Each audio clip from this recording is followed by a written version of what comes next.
Thank you. Good to see you. Good to see you, too. You know I love Goldie Hawn. You do.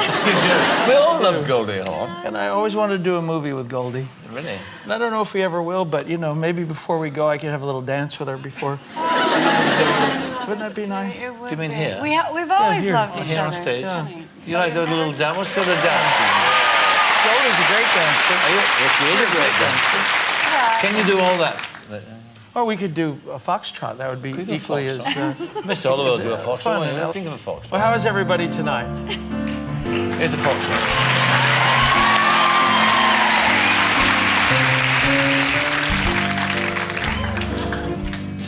Like the melody.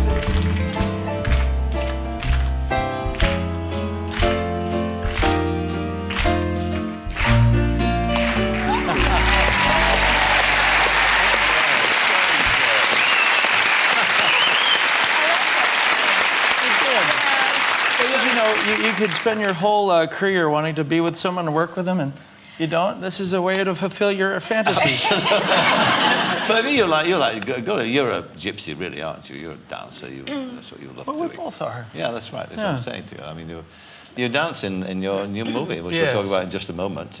Repeat the Uma Thurman dance, a different kind of dance, but the one that you did in Pulp Fiction. But first of all, let's talk about Chili Palmer.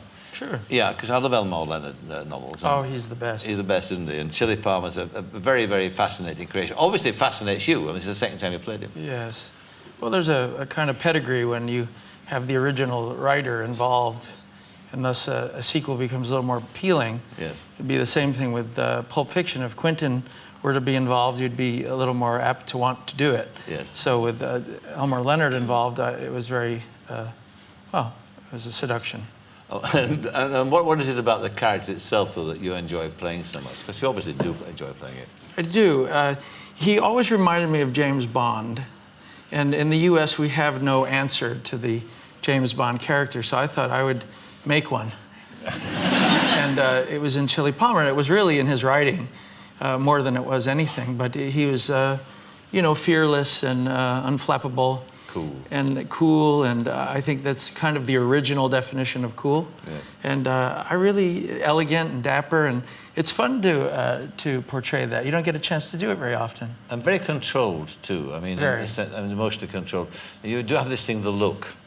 Yes. Look at me. that was in the first. Where did that come from? The look. That was all Elmore Leonard. Was it? Yes. And what is it? I mean, is it just established by looking at somebody? Well, it's to grab someone's attention so they really hear what you're saying. If I had said, Michael, look at me. I'm the one telling you like it is. You see what I mean? You have to, they're usually startled by even being asked, you know, to look at them. So anyway, that's one of the hooks. All right. Character. Well, let's now look at the look in action, actually. Now, let's set it up first of all. You were moved into the music industry. Yes, From the movie in the industry. first one, he's in the movies, which is very white collar, and the gangsters are not quite clarified. He finds them one way or another. In music industry, they're much more obvious, which is kind of true. Yeah, more gangster than the movie. Yes, so he's a little more comfortable even Yes. seeking out his adversaries. And he meets a girl who's under contract to somebody. She wants to break the contract. It's a crook contract, okay? And this is a sequence where you begin to actually move her away from the boss. Okay, let's have a look at it. There, that's it.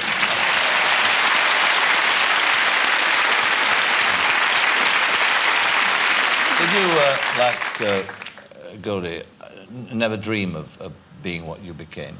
Did you from the very beginning? Well, I don't know. It's hard to actually predict movie stardom. You know, it's easier to predict theatrical stardom because in New York, that's what was closest to New Jersey, which is where I grew up, and my mother was an actress and a drama teacher and a director, and so theater was very real to me.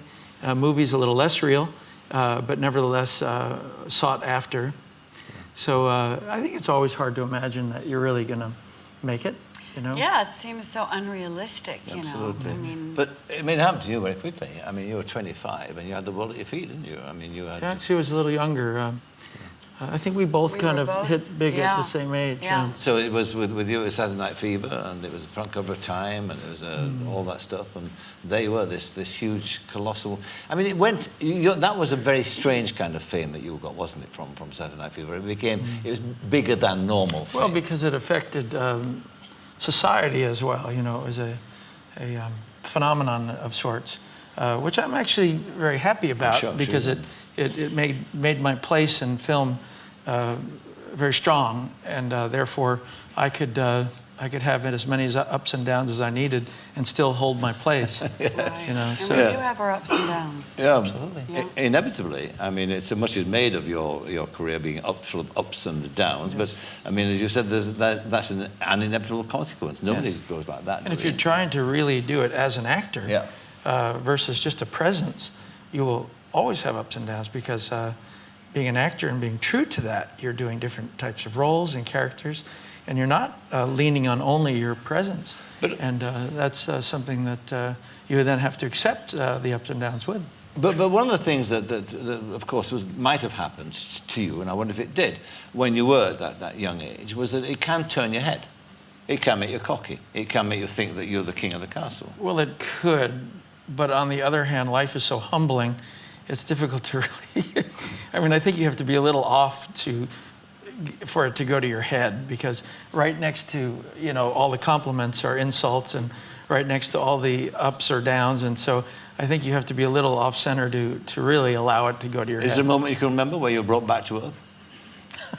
All the time. I mean, you name it. I remember one day feeling kind of down about myself, and I had a beautiful 1964 British Jaguar, and I decided that I was going to be quite full of myself, and decided that I was going to celebrate and go driving, and I put that recording from the Lelouch film Man and a Woman. And I was thinking things like, I'm a great big movie star, great big movie star. And bam, I conked out in the middle of Sunset Boulevard, and I had to push the car, and the music was still playing. It was so awful. And I remember people giving me the finger and yelling, move it. And I thought, just as I start to get full of myself, look what happens. And I pushed it to some, there was a big Saudi mansion, and I had to knock on their door and get them up, and it was just awful. So that brought you down to earth. Well, and many things like that, I'm sure. I just don't even bother going there anymore. But I mean, what do these ups and downs teach you? I mean, do they just teach you that, well, what is the lesson that you learn from all that, from the success and the lows that you have? I mean, well, my both father even told me years ago, just try to take everything on an even keel. Don't take the highs too seriously, and don't take the lows too seriously. And My dad said that to me too. it must be that era of... It really did. Yeah. You didn't have the same father? Maybe. No. Where'd you borrow me, Yours Daddy? was Italian, wasn't he? Yeah. Italian-Irish. That's Italian-Irish is your mixture. And even though you made your mother seem as she is a very fascinating woman, you had 6 children in your family. Yes. And so times would have been tough, I imagine, when you were growing up. Well, they could be. Of course, they were a very creative family, so we never really thought things were tough, even though we were probably lower middle income, but we never really wanted for anything. And Mom and Dad took great care of us. And your inspiration in those days, you have this theatrical mum and that sort of thing, it's genetic in a sense that you become, you said about yourself, you're a natural performer. So. Yes. But the movies played a big part, didn't they, in your Yeah, I loved ambition? Cagney. I loved all the old movie stars. Cagney. I even, got to know all of them. I'm sure you did too. But I knew Cagney and Stanwyck and Cary Grant and Gregory Peck and Gene Kelly, Fred Astaire, and I got advice from all of them, and it was awesome. a wonderful time. I was smart enough to know that they weren't going to be around that long, and I was smart enough to actually rub elbows with them. I mean, Cagney is possibly my favourite film actor of all time. Oh, he's and amazing. I think that he defines screen acting in many ways. Yes. But what about him as a dancer? Fabulous. Oh, Astaire said he was the best. Well, he certainly had the most style and most original. He was a street dancer, wasn't he? Yes, yeah. yes. But in vaudeville Yeah. as well. Yeah, yeah. How about that so many of those guys were hoofers? Yes. I mean, that's what gets me. Yeah, you know, so I true. mean, they really were and had their, and that's another part in terms of keeping your feet on the ground and having ups and downs. When you're really a trained dancer and you work, you sweat for your life and you're competing against yourself and only yourself, it's a, you know, it's a lot like a swimmer or a skater or something. It builds a work ethic in you where you really aren't looking at the highs or the lows. You're just continually wanting the ability to have the option to make yourself better. Yeah. I mean, that's, isn't it? I mean,